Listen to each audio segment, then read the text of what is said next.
Bom dia, igreja. A paz de nosso Senhor e Salvador Jesus Cristo. Nós vamos continuar a lição do domingo passado, a igreja e o ministério de reconciliação. A revista é essa aí que você está vendo agora, Práticas Bíblicas.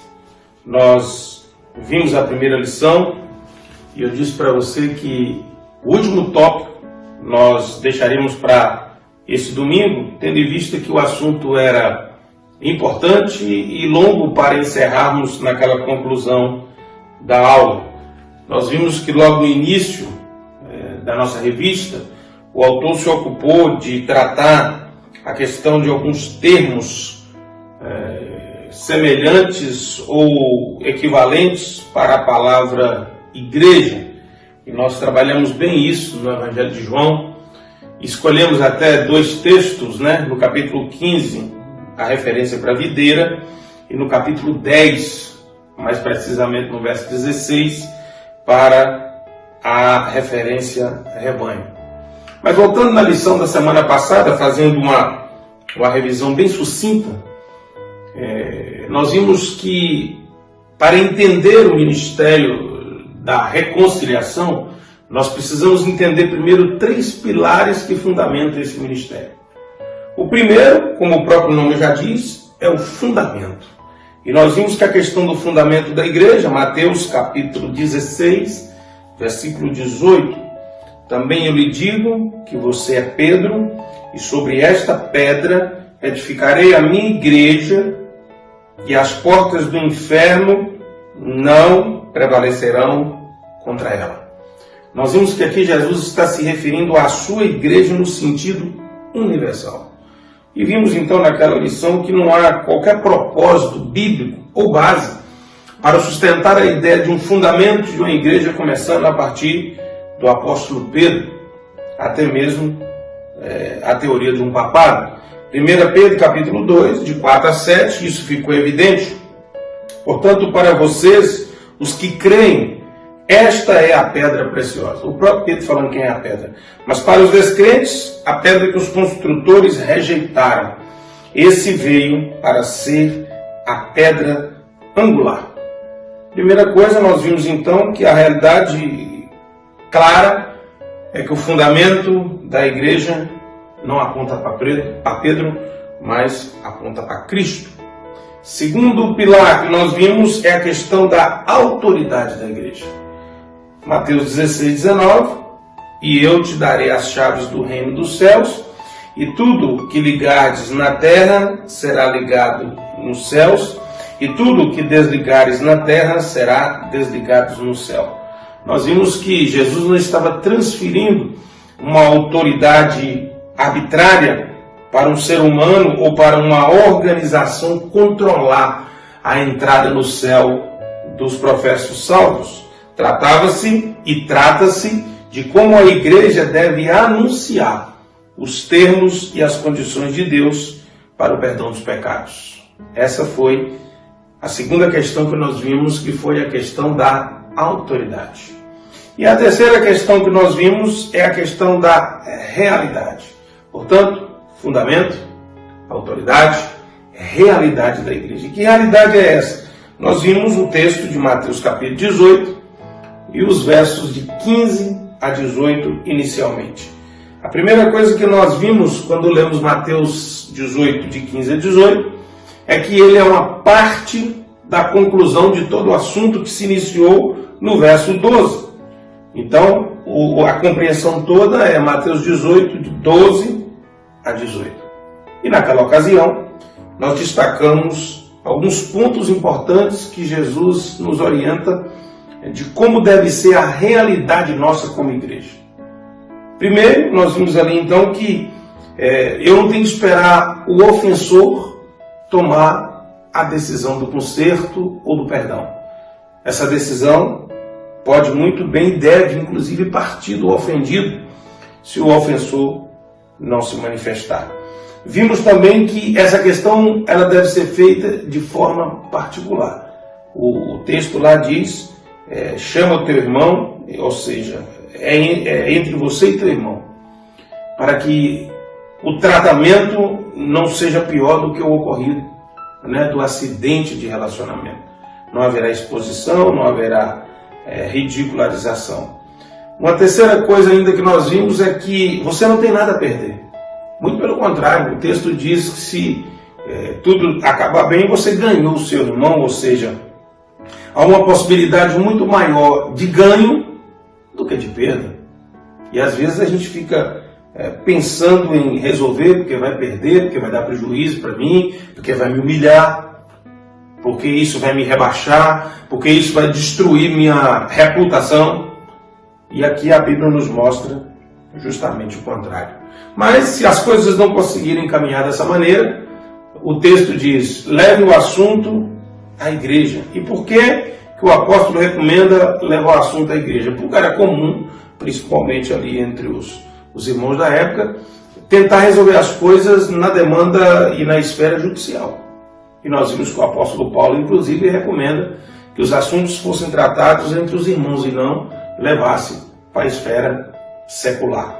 E nem também pela força, e nem pelo poder econômico ou qualquer outra coisa. E por fim nós vimos que, quando o texto diz lá, se ele não quiser ouvir a igreja, trate-o como um gentil, nós vimos que há uma ideia de que aquele caso está perdido, que aquela pessoa não tem conserto, mas na realidade nós vimos que não é isso. E a pergunta que nós fizemos já no final da aula da semana passada foi, como Jesus tratou os gentios? Lá o texto diz como gentil e um publicano. Como Jesus tratou eles, os gentios e os publicanos? E nós vimos que alguns nomes então podem nos saltar à mente. Mateus, Zaqueu, a mulher samaritana.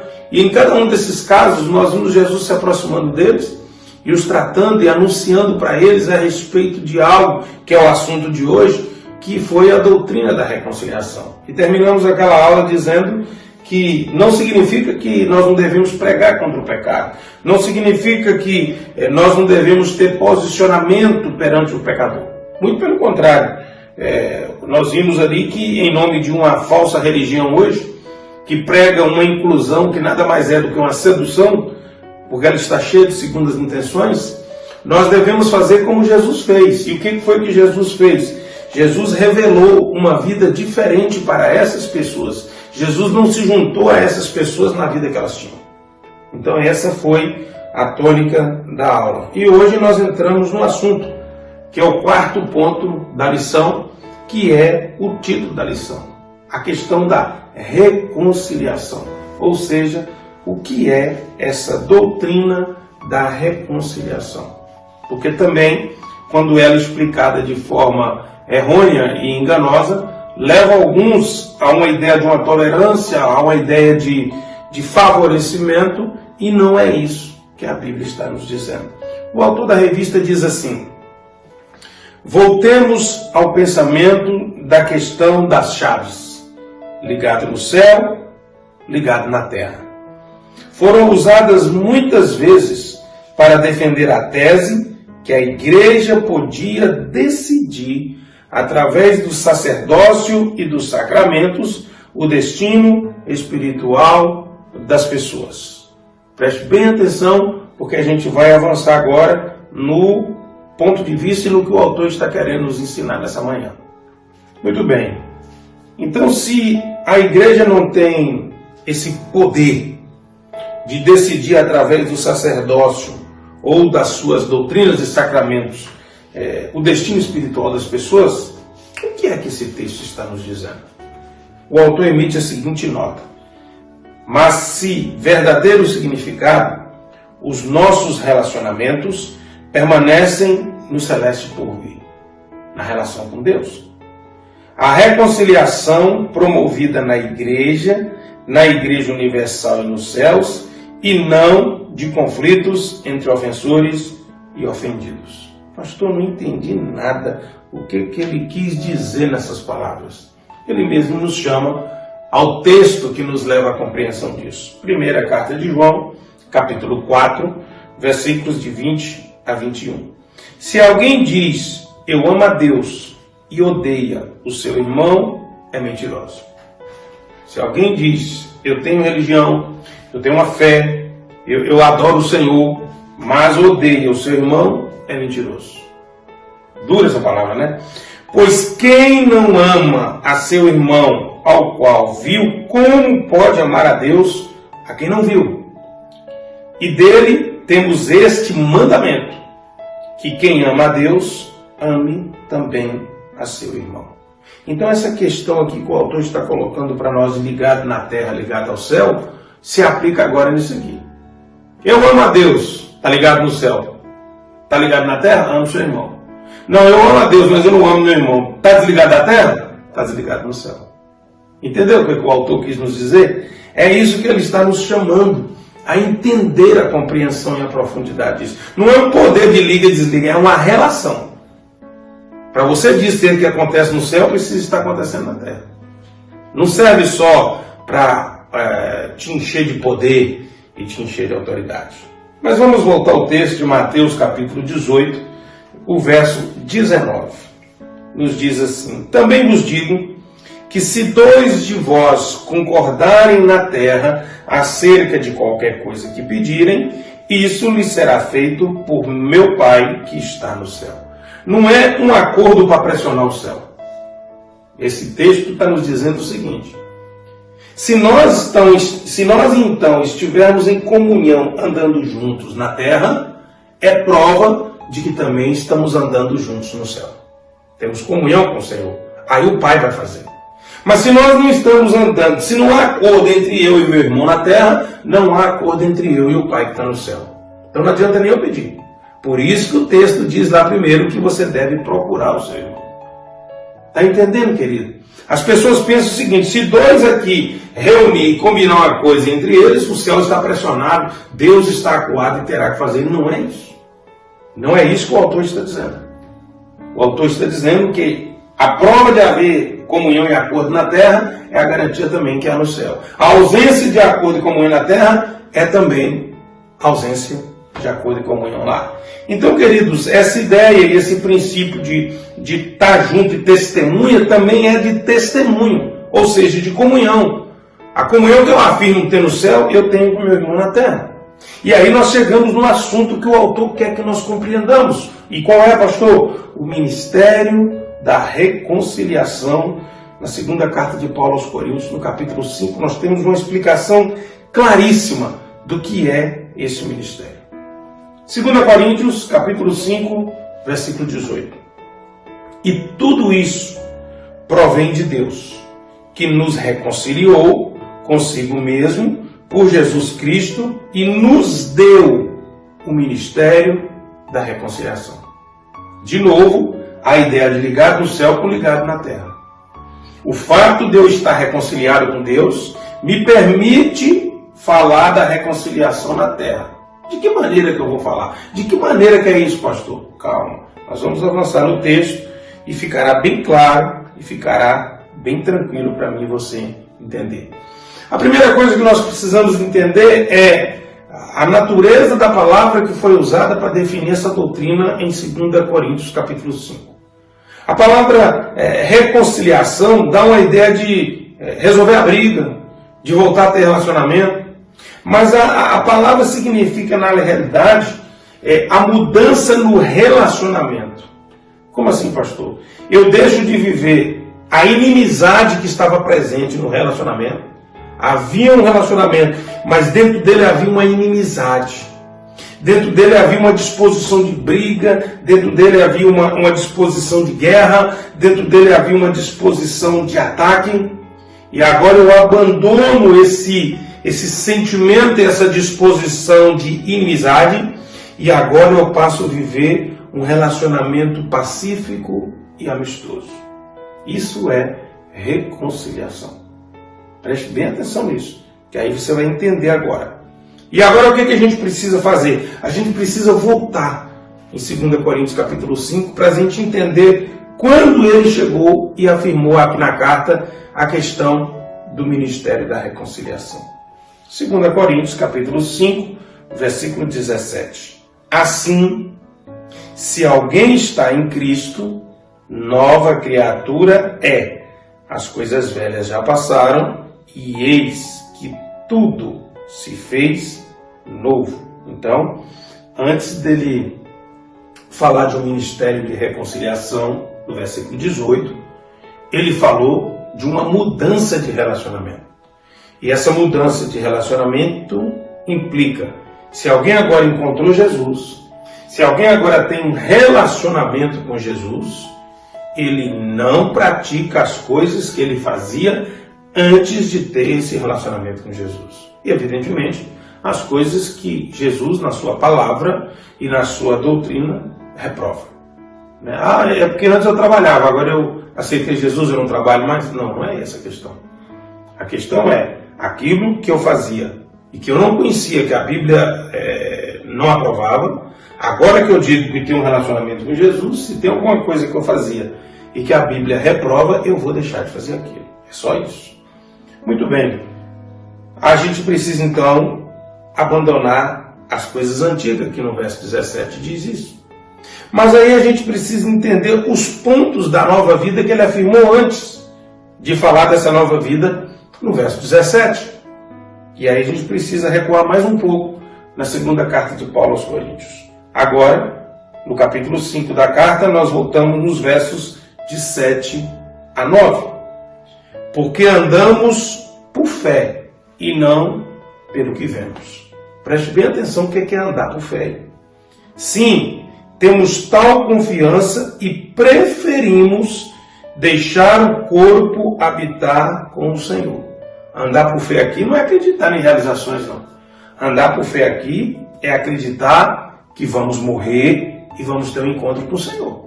Essa é a fé que ele está dizendo que nós devemos caminhar. Eu ando por fé, eu declaro que isso vai acontecer. Não é isso, não. Andar por fé aqui, intrinsecamente no texto mencionado, é andar acreditando que eu estou perto de abandonar esse corpo, ou seja, minha alma sair desse corpo físico para se encontrar e habitar com o Senhor. É por isso que também nos esforçamos para ser agradáveis a Ele. Essa é a fé que ele está dizendo. Quer presentes, quer ausentes. A minha fé não é uma fé momentânea de domingo. A minha fé não é uma fé que se manifesta nos cultos. A minha fé e a minha preparação para deixar esse corpo e habitar com o Senhor, ela me acompanha o dia inteiro, a noite inteira, a semana inteira, o mês inteiro, o ano inteiro, ou seja, todo o tempo eu me esforço para andar com Deus, esteja eu presente entre os irmãos ou não. Preste bem atenção nisso. 2 Coríntios capítulo 5, versículo 10. Porque é necessário que todos nós compareçamos diante do tribunal de Cristo, para que cada um receba segundo o bem ou o mal que tiver feito por meio do corpo. Então preste bem atenção no que ele está dizendo. Nós devemos nos esforçar ao máximo. Nós andamos na fé que um dia esse corpo vai se desprender da alma e a alma será apresentada ao Senhor para habitar com Ele. Mas, para essa alma habitar com o Senhor, ela vai enfrentar um julgamento perante o tribunal de Cristo. E tudo que a alma praticou habitando nesse corpo será julgado. Seja coisa boa, seja coisa ruim. Essa é a fé que ele está dizendo. E aí ele deixa a seguinte nota no versículo 12 de 2 Coríntios 5. Não queremos novamente nos recomendar a vocês, pelo contrário, estamos dando uma oportunidade para vocês se orgulharem por nossa causa, para que tenham o que responder aos que se gloriam na aparência e não no coração. Ele está mostrando quem são os que não andam na fé. São os que têm aparência de crente, se gloriam de ser crentes, mas é só casca. Internamente, eles não são. No coração, eles não são. E aí ele segue. 2 Coríntios 5,15. E ele, Cristo, morreu por todos, para que os que vivem não vivam mais para si mesmos, mas para aquele porque por eles morreu e ressuscitou. Abnegação, melhor dizendo, renúncia a esse corpo, à vida antiga, ao que estava vivendo, por causa do que Jesus fez. E aí nós chegamos no texto que abriu a orientação aqui. E assim, se alguém está em Cristo, é nova criatura, as coisas antigas já passaram, eis que se fizeram novas. Ora, tudo isso provém de Deus, que nos reconciliou consigo mesmo, por meio de Cristo, e nos deu o ministério da reconciliação, a saber, que Deus estava em Cristo reconciliando consigo o mundo, não levando em conta os pecados dos seres humanos e nos confiando a palavra da reconciliação. Essa é a razão que ele expõe esse ministério agora.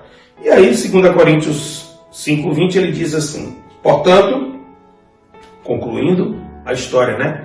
Portanto, ministério da reconciliação, reconciliadores, olha aqui. Portanto, somos embaixadores em nome de Cristo, como se Deus exortasse por meio de nós, em nome de Cristo, pois pedimos que vocês se reconciliem com Deus. Aí fica claro para nós agora aqui. Primeira questão, a soberania da embaixada. Uma embaixada é um território dentro de outro território, mas aquele território pertence àquele país que ele representa. Ou seja, quando nós colocamos a planta do pé em algum lugar, a terra que nós pisamos, nós falamos em nome de Deus como se Deus estivesse conosco, porque aquilo que está ligado na terra está ligado no céu. E naquele pedaço de terra que eu estou pisado, eu estou falando em nome do rei, e é como se o rei do céu estivesse ali e através de mim falando com eles. É isso que o apóstolo Paulo está dizendo. E aí a gente não entende bem como é que funciona isso. Mas aí nós vamos voltar. Por que o apóstolo Paulo usou essa linguagem para falar de embaixadores, para falar de ministério da reconciliação? E aí basta recorrer aos livros de história, como eu fiz. O Império Romano, ele funcionava dois tipos de províncias. Havia uma província senatorial e havia uma província imperial. A província senatorial era aquela província pacífica, era aquela província bem vista porque estava completamente submetida ao governo romano e então tudo estava no controle do Senado. Não havia rebeldia, todo mundo concordava com o Estado. Perfeito. Mas a província imperial, ela já era uma província que foi adquirida mais tarde, conquistada por Roma, então ela nunca era pacificada totalmente. Sempre havia os insurgentes, sempre havia alguém que questionava a autoridade do imperador, sempre havia alguém que se levantava, e a Judéia era uma província imperial. E essa região da Judéia, então, ela era governada por esse sistema em que o imperador enviava um embaixador para governar e preservar a paz daquela província. Mas aquele embaixador enviado pelo imperador romano, quando ele estava pisado naquela província que se achava não anexada por Roma, naquele momento que aquele embaixador falava, ele falava em nome do rei, como se o rei estivesse ali, como se Roma e o Império de Roma estivesse ali, e ele usava dos meios que Roma lhe deu por legalidade para determinar a paz naquele lugar. Os cristãos também foram chamados por um rei, o rei Jesus, e é isso que Paulo está dizendo. E também foram enviados por um rei, por um imperador, o rei Jesus, para falar com um povo que está rebelado contra Deus, contra o rei e sua mensagem. Mas diferente de Roma, que usava dos seus meios até violentos para impor a sua paz, nós somos chamados, o apóstolo Paulo está dizendo, para anunciar uma paz diferente, através do ministério da reconciliação, ou seja, através do amor, através do sacrifício de Jesus. Este é o chamado. E aquelas características de abandonar a vida velha são as prerrogativas para se tornar embaixador no reino do Senhor. Enquanto em Roma era por indicação, para o Senhor é através do merecimento. E que merecimento é esse que me faz embaixador de Cristo? Os merecimentos da cruz. Eles me fazem embaixador de Cristo. Aquele que foi reconciliado com Deus, então, por causa de Cristo Jesus e a obra da cruz, tem o privilégio de contar a outros que ele também já foi rebelde e que ele pode se reconciliar com o Senhor. Agora pense comigo, como que eu vou falar que eu fui, que eu era, se eu estou cometendo os mesmos delitos da vida pregressa antes de conhecer Cristo? É isso que o apóstolo Paulo está dizendo. Para mim anunciar o ministério da reconciliação, eu preciso provar que eu me submeti a ele. Como é que eu vou falar de amor se eu sou de mal de alguém? Como é que eu vou falar de perdão se eu não consigo perdoar?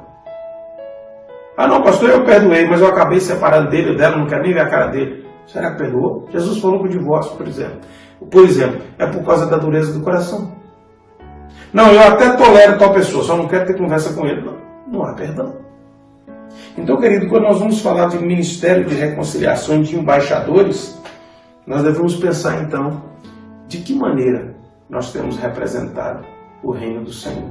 Não precisamos daquele fundamento, não é sobre mim que está a reconciliação. A verdade não é que Deus me deu o poder de ligar e desligar ninguém. O fundamento é esse. E a base é essa.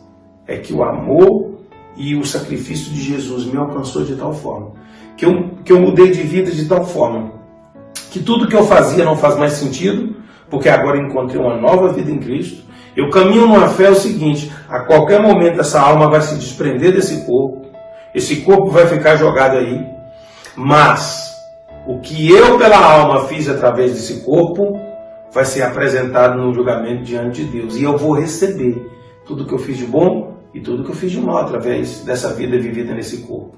E a pergunta que eu faço para você nessa manhã é: se a sua alma se desprendesse do seu corpo hoje, você tem muitas coisas para receber de bom, pelo que você fez para Jesus como embaixador dele, ou você tem muita coisa ruim para receber e responder por elas, porque você não fez como embaixador para ele? Pense nisso nessa manhã, meu irmão. Pense nisso nessa manhã, minha irmã.